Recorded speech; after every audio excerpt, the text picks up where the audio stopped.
नमस्कार दोस्तों, आप लोग कैसे हैं? उम्मीद करते हैं स्वस्थ और मस्त होंगे।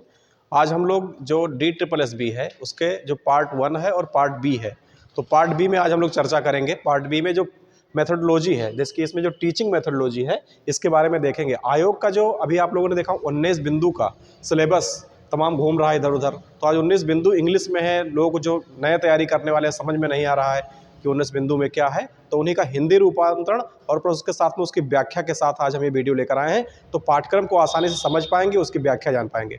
इसके तुरंत जस्ट वीडियो, अगली वीडियो आपको अपलोड होगी, PYQ होगा, जो ऑफिशियल पेपर जो उसका हुआ मार्च में 2022 में जो पेपर हुआ, उसके 100 प्रश्न पूरे के पूरे सीरीज लगा दिए गए हैं, ताकि इन पाठ्यक्रम को रिलेट करके आप उसको देख पाएँ कि हम किस प्रकार से तैयारी कर सकते हैं और विगत वर्षों में, पिछले वर्षों में प्रश्न पूछने की प्रकृति क्या रही है। तो आइए सबसे पहले हम लोग सिलेबस पर देख लेते हैं।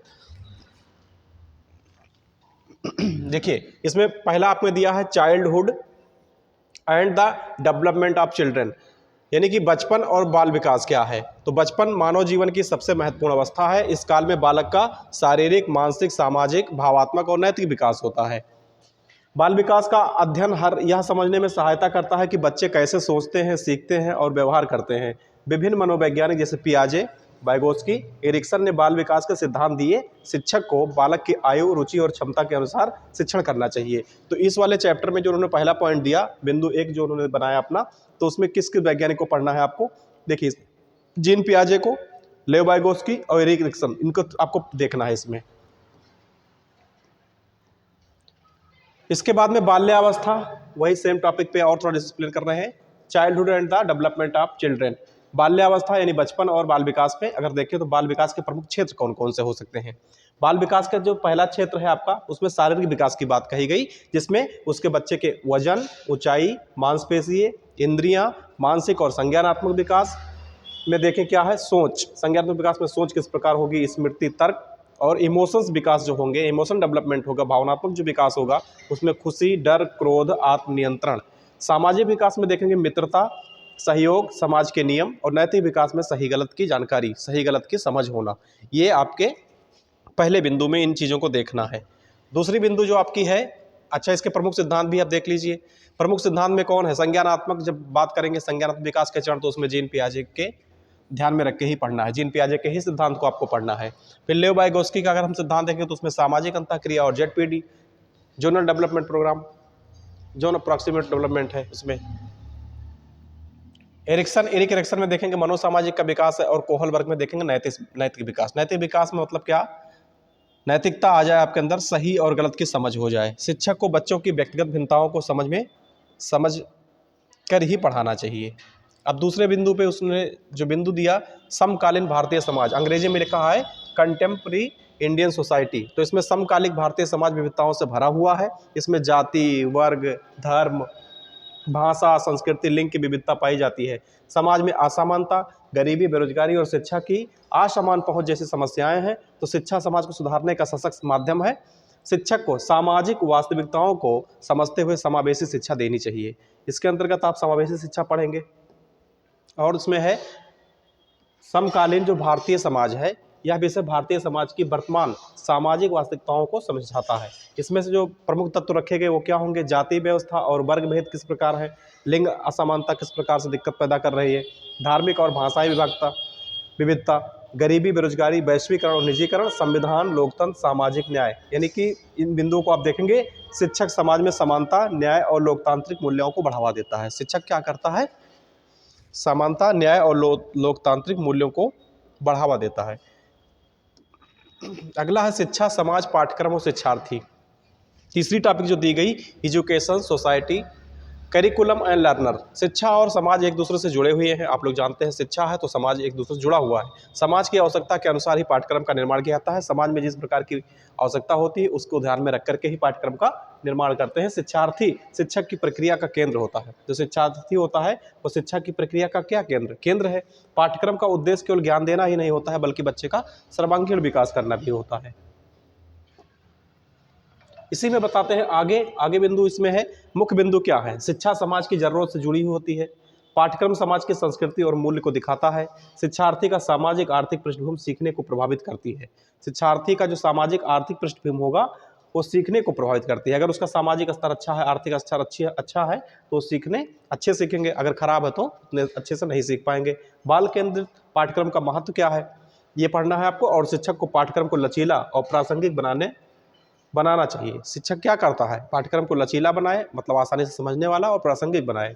अब दूसरा है, ये शिक्षक के बीच में बात कही गई, स्वयं को समझने की दिशा में, यानी टूवर्ड्स अंडरस्टैंडिंग द सेल्फ। इसमें शिक्षक के व्यक्तित्व, आत्मचिंतन, भावनात्मक बुद्धिमत्ता, तनाव प्रबंधन और नैतिक मूल्यों का विकास किया जाता है। यह विषय शिक्षक को एक संवेदनशील, आत्मजागरूक और जिम्मेदार बनाता है।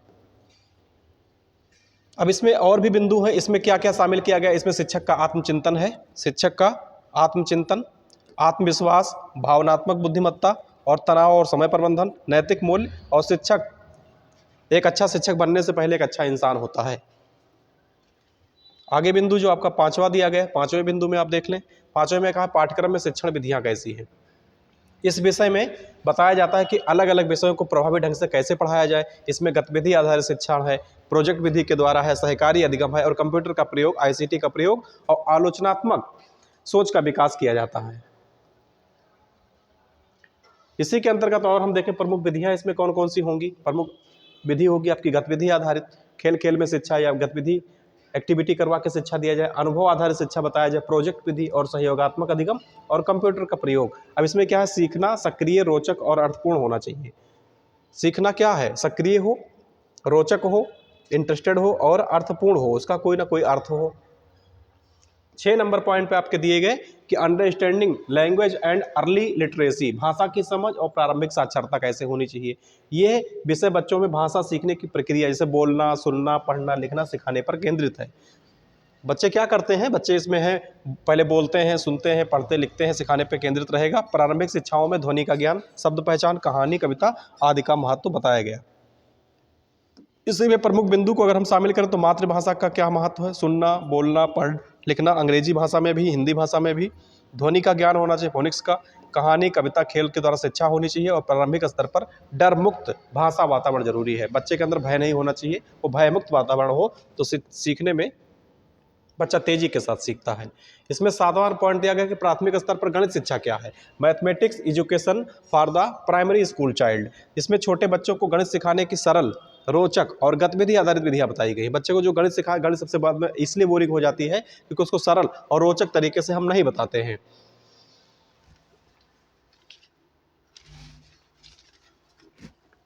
दूसरा है संख्या ज्ञान। गणित में क्या करेंगे, संख्या ज्ञान है, जोड़ घटाव, मापन, आकृतियां और समस्या समाधान पर जोर दिया जाता है। अब उसमें जो प्रमुख बिंदु है, प्रमुख तत्व है, उसको भी देखें। ठोस वस्तुओं से अमूर्त अवधारणा, कोई ठोस वस्तु बच्चों को समझाया जाए, फिर अमूर्त जो ना दिख रहा हो, यानी कि इसके बारे में कल्पना की जा सकती है, उसके अवधारणाओं को समझाया जाए। बच्चे को संख्या ज्ञान के बारे में बताया जाए, जोड़ घटाव गुणा भाग सिखाया जाए, और समस्या समाधान, खेल और गतिविधियां रटने की बजाय समझ आधारित गणित पढ़ाई जाए। समझ आधारित गणित पढ़ाने के लिए क्या करेंगे, उसके दैनिक दिनचर्या से जोड़ देंगे। जैसे मान लो कोई सामान खरीदने जाता है, सब्जी वगैरह लेने जाता है, तो वहाँ पे जिस प्रकार से वो अपने दैनिक जीवन में गणित का क्या महत्व है, इस बात को बताया जाए कि आप सही हिसाब जोड़ पा रहे हैं, किस प्रकार से अपने आप को मेंटेन कर पा रहे हैं, इस बात की वहाँ जानकारी दी जाए तो बच्चा इंटरेस्टेड होगा, जरूर होगा। अंग्रेजी में दक्षता, प्रोफिशिएंसी इन इंग्लिश में, इस विषय का उद्देश्य है शिक्षक की अंग्रेजी भाषा पर पकड़ मजबूत करना है। शिक्षक की अंग्रेजी भाषा पर, इसमें व्याकरण है, शब्दावली है, लेखन है, पठन, बोलन और समझने का अभ्यास बच्चों को कराया जाता है। इसमें और किस बिंदुओं को शामिल किया गया वो देखिए। लिसनिंग है, लिसनिंग स्किल होगी, जब अच्छे से सुनेगा तभी तो अच्छे से बोल पाएगा। और उसके बाद में रीडिंग और राइटिंग स्किल भी इसके साथ साथ होना बहुत जरूरी है अंग्रेजी में।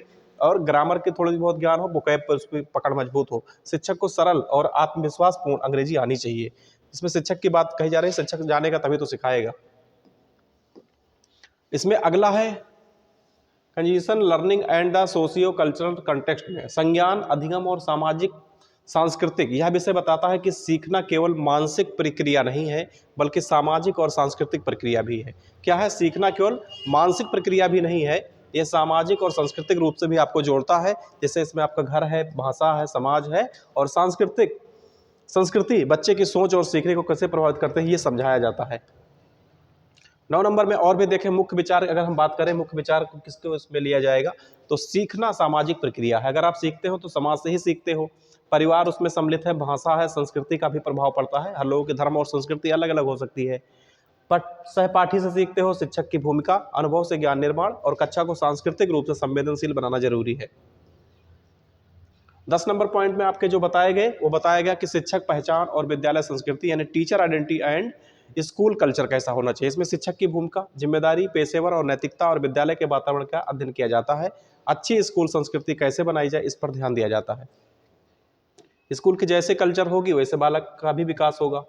इसमें है, अब देखिए, शिक्षक पहचान और विद्यालय संस्कृति में शिक्षक की पहचान आइडेंटिफाई हो, शिक्षक का व्यवहार बहुत अच्छा रहे, मूल्य और दृष्टिकोण भी उसके बहुत ठीक ठाक हो, पेशेवर नैतिकता रहे, विद्यालय संस्कृति सहयोग, अनुशासन और सम्मान, सुरक्षित वातावरण। शिक्षक स्कूल की संस्कृति का निर्माता होता है, वही निर्माण करता है। अगले पॉइंट में 11 नंबर में दिए गए विद्यालय संस्कृति, नेतृत्व और परिवर्तन। इस विद्यालय में नेतृत्व जो प्रधानाध्यापक हैं या शिक्षक की भूमिका होती है, टीम वर्क या निर्णय प्रक्रिया और सकारात्मक परिवर्तन लाने पर केंद्रित होती है। इस 11 बिंदु को बताया गया। अब हम 12वें नंबर पे चलते हैं पाठ्यक्रम में आपके।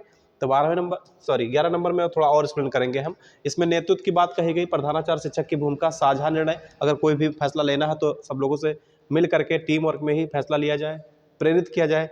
परिवर्तन, नवाचार होना चाहिए, सुधार होना चाहिए, गुणवत्तापूर्ण शिक्षा होना चाहिए। एक अच्छा नेतृत्व स्कूल को आगे बढ़ाता है। अगर उसमें जो हेड है नेतृत्व करता है वो अच्छा होगा तो स्कूल निश्चित रूप से आगे बढ़ेगा और उसमें पढ़ने वाले बच्चों का भी ठीक प्रकार से विकास हो पाएगा। पर्यावरण अध्ययन की शिक्षण विधि किस प्रकार होगी, यानी पेडागोगी आप इन्वायरमेंटल स्टडीज। इसमें EVS यानी इन्वायरमेंट जो आपका है स्टडी को अनुभव आधारित और जीवन से जुड़ा हुआ बनाकर पढ़ाने की विधि बताई जाती है।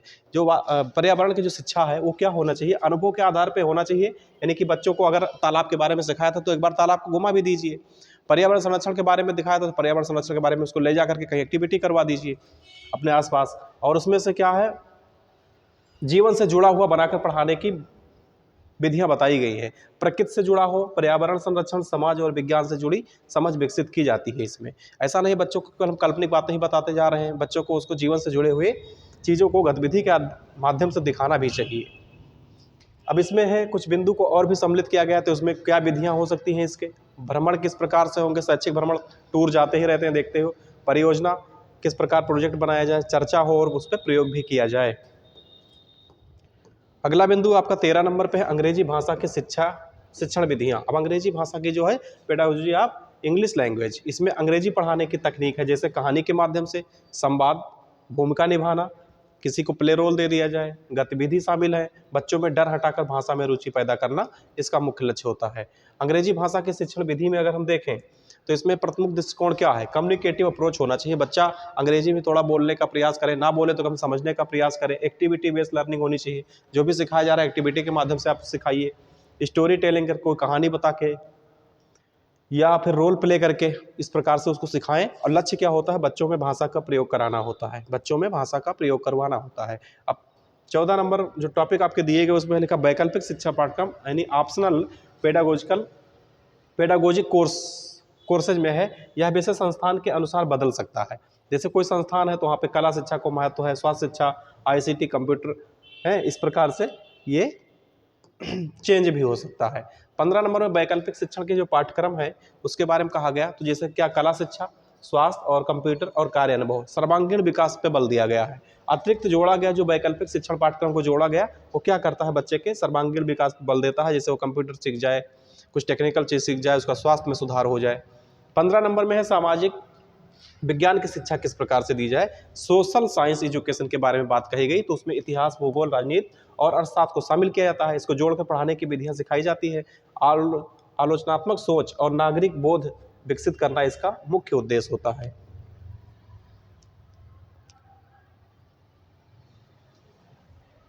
इसमें देखें आप, सामाजिक विज्ञान का उद्देश्य क्या है। सामाजिक विज्ञान का उद्देश्य नागरिक का बोध हो, सामाजिक समझ विकसित हो, आलोचनात्मक सोच हो। विषय इसमें कौन कौन से सम्मिलित होंगे, इतिहास, भूगोल, राजनीति शास्त्र और अर्थशास्त्र, इन विषयों को शामिल किया गया। भाषा शिक्षा में अगर हम देखें, अब उन्होंने कहा है कि लैंग्वेज एजुकेशन की भी बात की गई 16 नंबर पॉइंट पे, आप देख लेना, ऑफिशियल नोटिस भी लगा देंगे अभी हम। इसमें मातृभाषा और अन्य भाषाओं के शिक्षण के सिद्धांत, द्विभाषिकता और बहुभाषिकता। बच्चा कम से कम 2 भाषा तो जाने ही, हिंदी इसके साथ में अंग्रेजी जाने, संस्कृत जाने, या 2 से भी अधिक भी भाषा जाने, यानी बहुभाषिकता के शिक्षा पर भी क्या किया गया है, जोर दिया गया है। अब 16 नंबर में प्रमुख बिंदु की अगर हम बात कर लें, प्रमुख बिंदु की बात कर लें तो इसमें प्रमुख बिंदु में है मातृभाषा का सम्मान, द्विभाषी या बहुभाषिक शिक्षा होनी चाहिए, कम से कम 2 लैंग्वेज तो सीखे ही, अगर उससे अधिक सीखता है, बहुभाषिक हो जाता है तो और भी अच्छी बात होती है।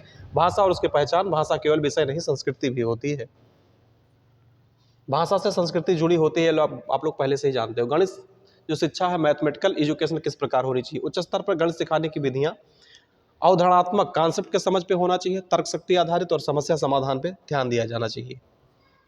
इसमें कहा है उच्च स्तर पे तार्किक सोच, अमूर्त अवधारणा, समस्या समाधान और जीवन से जुड़ा हुआ गणित। हमने पहले ही बता दिया कि गणित को अगर सिखाना है बच्चों में रुचि पैदा करके, तो उसको जीवन से जुड़ा हुआ बातें बता करके और उसको जीवन से जोड़ के सिखाया जाए तो बच्चा बहुत तेजी के साथ सीखेगा।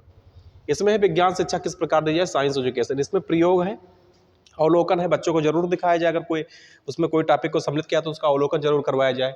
जिज्ञासा है और मनोवैज्ञानिक दृष्टिकोण विकसित करने पर जोर दिया जाता है। विज्ञान को रटने की बजाय समझने की विधि से सिखाया जाए तो बहुत ही आसानी से बच्चा सीख सकता है।